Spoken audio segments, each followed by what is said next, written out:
రవి, మనం ఒక సెల్ఫీ తీసుకుందామా? తీసుకుందాం సార్. బేబీ, మన ఫోటో ఫ్రెండ్స్ కి కూడా షేర్ చేయాలి. మనం కొంచెం మంచిగా దిగుదామా?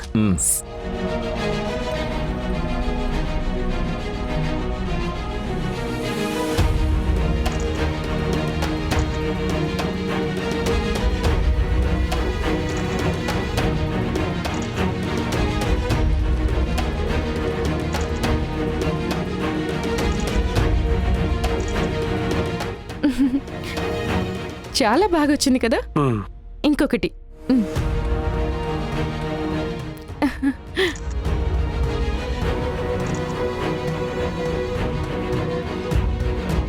బేబీ, ఇన్విటేషన్స్ రాగానే నాకొక 100 ఇన్విటేషన్స్ సపరేట్గా ఇవ్వు. నా ఫ్రెండ్స్కి అందరికి ఇవ్వాలి కదా.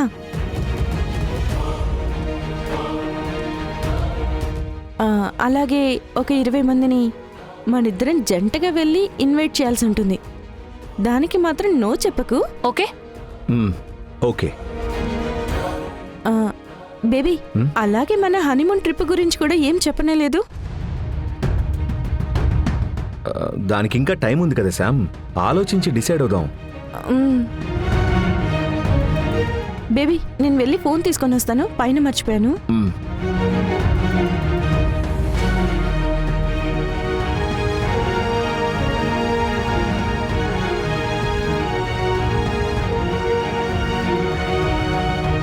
బంగారి, ఏంటి కళ్ళలో నీళ్లు?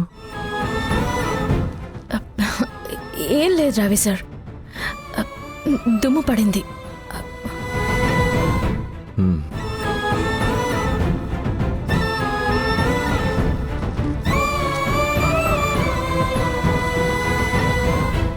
రవి, చెప్పమ్మా.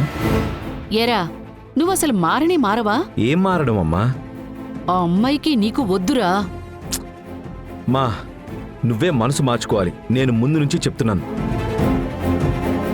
మళ్ళీ అదే పాయింట్ తీసుకురాకమ్మా. దానివల్ల ఎలాంటి ప్రయోజనం లేదు. నేను శామ్నే పెళ్లి చేసుకోబోతున్నాను.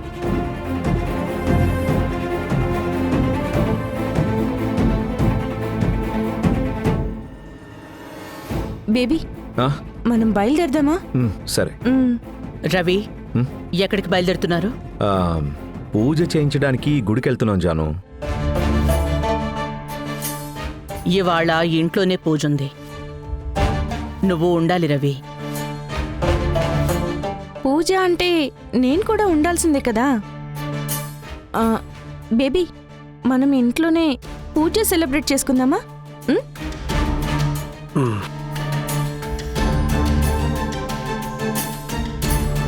దీనికి ఫుల్ స్టాప్ ఎప్పుడు పడుతుందో అర్థం కావటం లేదే.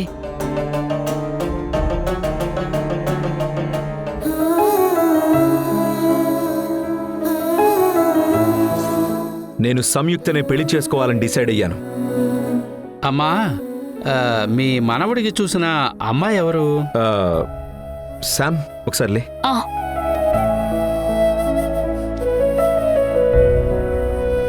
ఈ చీర ఎలా ఉందాంటీ? అంతా మీ అబ్బాయి సెలెక్షన్.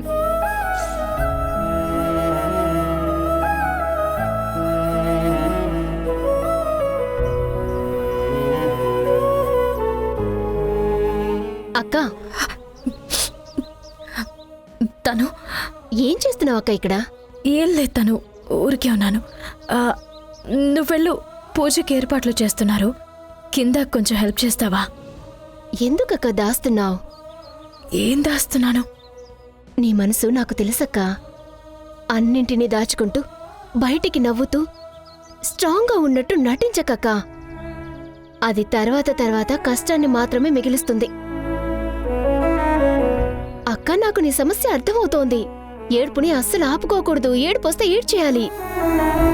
నీ మనసులో ఉన్నది నాకు చెప్పక్కా. నాకే కష్టం వచ్చినా నువ్వున్నావు అని అప్పుడప్పుడు చెప్తూ ఉంటావు కదక్కా.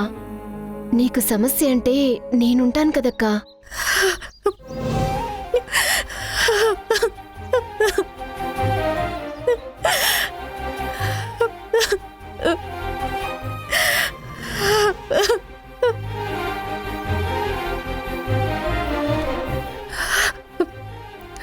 తను చెప్పక్కా.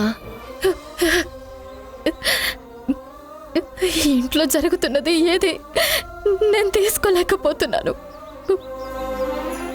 రవి బావకి నాకు తెలుసక్క, నువ్వు ఆ రోజు మాటకి బావ అని పిలవకూడదు అని చెప్పావు, కానీ లోపల లోపల నీకు ఆశ ఉంది కదక్కా. తను ఆశ ఉంటే ఒకసారి మాట్లాడక్కా. బుద్ధి ఎంతగా తీసుకోవాలనుకుంటున్నా నా మనసు ఒప్పుకోవడం లేదు. మనకి నచ్చి మనం కూడా ఉన్న ఒకరు మన ముందే ఇంకొకరితో వెళ్ళిపోతుంటే లోపల బాధ ఉంటుంది కదా, ఆ బాధనే నేను ఇప్పుడు అనుభవిస్తున్నాను. ఎంతగా నాకు నేను నచ్చ చెప్పుకున్నా నా మనసు అది ఒప్పుకోనంటుంది. ఆయన నాకు వద్దు, తనకి నచ్చిన అమ్మాయిని పెళ్లి చేసుకోమని నేనే చెప్పాను. కానీ ఆయన్ని వేరే అమ్మాయితో చూస్తున్నప్పుడు మనసుకి కొంచెం కష్టంగానే ఉంది. ఎందుకక్కా నీ మనసులో ఇంత ప్రేమ పెట్టుకుని చెప్పకుండా ఉన్నావు? ఝాన్సీ అమ్మతో ఒక్క మాట నువ్వు నేను రవిని లవ్ చేస్తున్నాను, తనతోనే ఉండాలి అనుకుంటున్నాను అని చెప్తే ఈ ప్రపంచమే అడ్డొచ్చినా ఆవిడే మిమ్మల్ని కలుపుతుంది కదక్కా. లేదు, తప్పుతాను. మనం వాళ్ళని కోరుకున్నాము, వాళ్ళు మనల్ని కోరుకోవాలి కదా. హ, రవి బావకి నీ మీద లవ్ లేదని అనుకుంటున్నావా? లేదుగా. నువ్వెలా దాస్తున్నావో రవి బావ కూడా అలానే దాస్తూ ఉన్నాడు. దానికేంటి అని కారణం నాకు కూడా తెలీదక్కా, కానీ ఖచ్చితంగా ఆయన నిన్ను లవ్ చేస్తున్నారక్కా. లేదు, తను ఆయన నన్ను లవ్ చేయకుండానే ఉండని. అప్పుడే నా మనసుకి ఎప్పటికైనా ఊరట దొరుకుతుంది. మనల్ని కోరుకునే వాళ్ళని నువ్వెలా కోరుకుంటున్నావు బంగారి అని నన్ను నేను అడగగలను. ఆ ఒక్క ప్రశ్ననే నన్ను ఈ బాధ నుంచి కాస్తైనా గట్టెక్కిస్తుంది.